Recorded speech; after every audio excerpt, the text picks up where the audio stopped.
Hello mga kasari, good afternoon. Welcome back to my YouTube channel. So ngayon po ay araw ng Miyerkules. At kakalabas ko lang po dito sa sari-sari store dahil galing po ako sa loob. Ako po ay naglaba. So umaga pa ako guys. Siguro mga 2 oras at kalahati akong naglaba. Ganun katagal kasi medyo madami akong nilabhan mga kasari. So paglabas ko, ang laki ng laman ng GCash. So ngayon guys is magwi-withdraw si partner para naman kapag may nag-cash out ng malaki is meron tayong mabigay sa customer. Kasi ubos na guys yung cash namin dito. Tapos guys, may mga dumating din tayo na deliveries. Like yung ahente natin ng itlog dumating din. Yung sa Unilever, ang Berasa dumating din po. And then yung ahente din po natin ng soft drink. So 3 ahente po yung dumating ngayon. Kaya po talagang sobrang busy ng tendera nyo. Si partner yung bantay dito habang naglalaba ako kanina guys sa loob.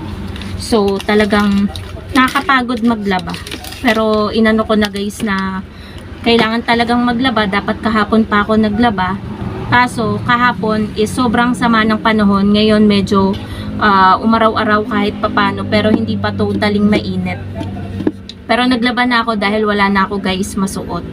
So ngayon guys is ipapakita ko sa inyo yung mga in-order natin, yung mga dineliver ngayong araw na to, and then i-share ko din sa inyo ang puhunan. So mag-start na tayo guys. So unahin natin mga kasari itong sa ahente natin ng itlog. Kumuha po ako dito ng 3 tray. Hindi pala ako, si partner pala yun nandito kanina. Bali sinabi ko lang sa kanya.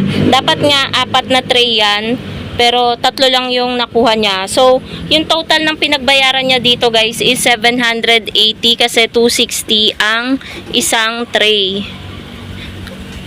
So, 260 times 3 is 780.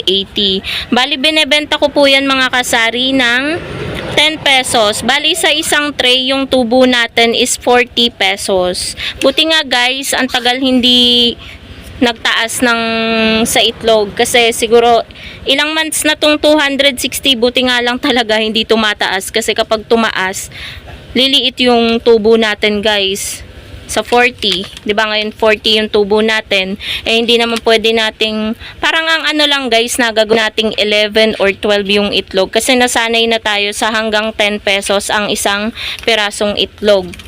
Tapos guys, yung sa Unilever pala is na-display ko na yung yung real mayonnaise na maliit tsaka itong malalaki na 80 ml. Pero yan guys, ano ko lang dyan, kakasabit ko lang.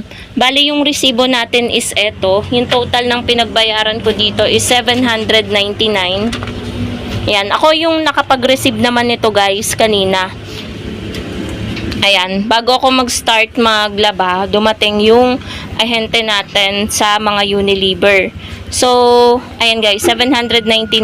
At meron pa nga tayo guys nakuha na free na Kopiko Blanca. Ito yun Yan, dyan ko nilagay. Lalagay ko na dito para kapag may bumili, diba, may dagdag kita tayo na 16 pesos. Tapos yung mga sabon guys is yung sa mga powder guys, ang puhunan niya 77.25. Parang yun pa rin naman. Ayan 6.44 ang puhunan. Ayan. Ni-round up na natin guys. So, ganun pa rin ang ating bentahan. 8 pa rin mga kasari. Tapos sa mga fabric conditioner, hindi ako guys nag-order. Bali, Sir powder na yellow, pink, and white yung in-order natin. Tapos nag-order tayo ng bali 6 na sachet ng Rexona. Ang puhunan ng Rexona ay 40.79 divided by 6 6.79. So is 6.80 na natin yung puhunan ng Rexona. Bali yung bentahan natin dito guys is 10 pesos sa Rexona. Tapos, na-display ko na din guys yung mga long bar. Ang in-order ko kasi is 2 haba ng surf bar na red, tsaka violet, 2 din. So, ayan siya. Ito. Ayan, 2. tsaka dalawa. Puhunan po niya ay 56.65. So, 56.65 divided by 2 kasi dalawang long bar eh. Yan na guys yung puhunan. 28.32. 28.32 divide natin sa 4 kasi may apat na putol siya. Puhunan ng isang putol ay 7.08. Kaya hindi guys siya pwede sa 8. Pang 9 namin dito yan. Yung long bar. Yung pinuputol-putol. Tapos, ano pa ba? Ayun, yung ladies choice. Yung ladies choice na 27 ml yung maliit, real mayonnaise is 66.74. 66.74 divided by 6. 11.12 yung puhunan. Binebenta ko siya ng 15 pesos. May tubo ako na 3 something. Ayan. Tapos sa malalaki naman, 4 na perasong 80 ml.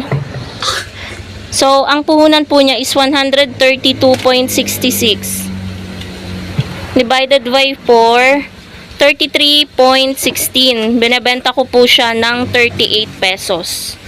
So, yan lang naman mga kasari sa ahente natin sa Unilever. Tapos, ando naman sa labas yung mga soft drinks tsaka mineral water dun sa kinuha natin dun sa last na dumating. Bali kaya pala mga kasari umaandar yung motor is hindi na ako sasama kay partner. Magwi-withdraw na siya nung kailangan namin para sa GCash. Kasi ngayon guys is balihan. Baka may mag-cash sa amin ng pangpasahod. Kaya kailangan namin ng cash on hand. So ayan, paalis na siya. Hindi na ako sasama kasi maraming bumibili guys. So, asa na ba yung eto yung resibo. Bago na yung resibo sa ahente natin ng soft drinks. Parang sa na siya. Yung katulad nung sa ahente ng sigarilyo guys, parang lumalabas na siya doon sa paganyan. So, ayan, paalis na si partner. So, wait lang guys. Ayan guys, so nakaalis na si partner. Ayan wala na yung motor. So, bilang isang tindera mga kasari, inaano ko din, tinatansya ko din yung sarili ko. Syempre, pagod na pagod ako, galing ako sa paglalaba. Pero usually, kapag nagwi-withdraw kami guys, is kasama ako.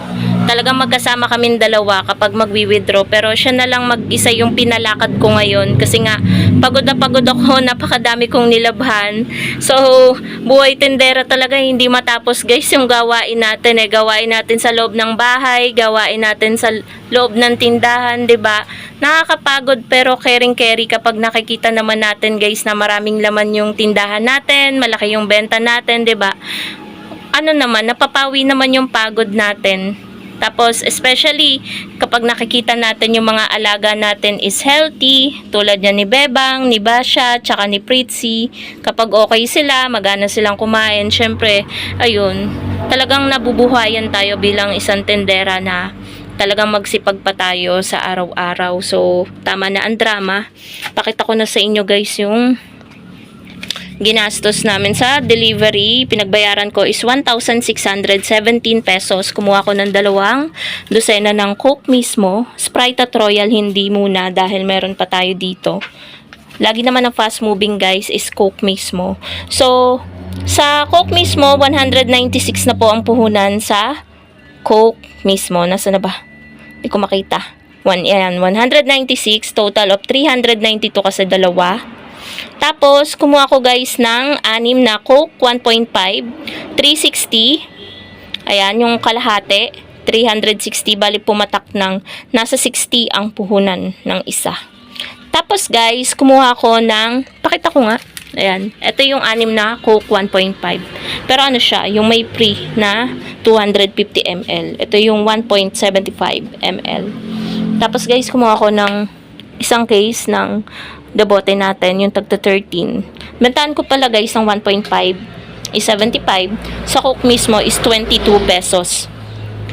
Tapos bentahan ko dito nga, ayan nga, 13. Puhunan na guys nung debote natin is 268. Yan. Dati, magkano lang puhunan. Nagtaas lahat ng soft drinks. Ay, ito pala ay sa kasalo, yung 268. 181 naman, ito palang 175 lang dati, tumaas din siya ng 6. So, sa kasalo, 30 pa rin yung bentahan natin. Pero hindi ako guys nagbebenta sa alam kong walang dalang bote kapag bibili sa akin. Sa may mga bote lang available ang kasalo.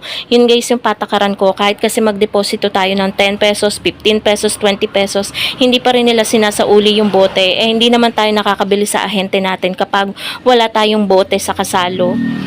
Tapos guys, ito, bentahan ko nitong 500 ml na mineral is 15, yung malaki naman is 25, yung 1 liter. Puhunan ng 1 liter is 191, 225 naman ang puhunan ng 500 ml. So yan mga kasari yung updated pricing. Alam ko maraming nagsasabi na ang mura dito sa lugar namin. Ganun talaga mga kasari, iba-iba ang puhunan kada lugar. Kaya, ayun, nag-iiba-iba din tayo ng bentahan po. So, dito po sa Cavite, dito sa Amadeo, ayan po yung presyo ng mga soft drinks namin dito. So, yan po ang puhunan. Ayan po mga kasari. So, dito ko na rin po tatapusin mga kasari ang aking vlog dahil ako po ay magpapahinga pa. Syempre, mahalaga din mga kasari ang kalusugan natin. So, thank you so much for watching and happy sailing po sa inyong lahat mga kasari. Bye guys!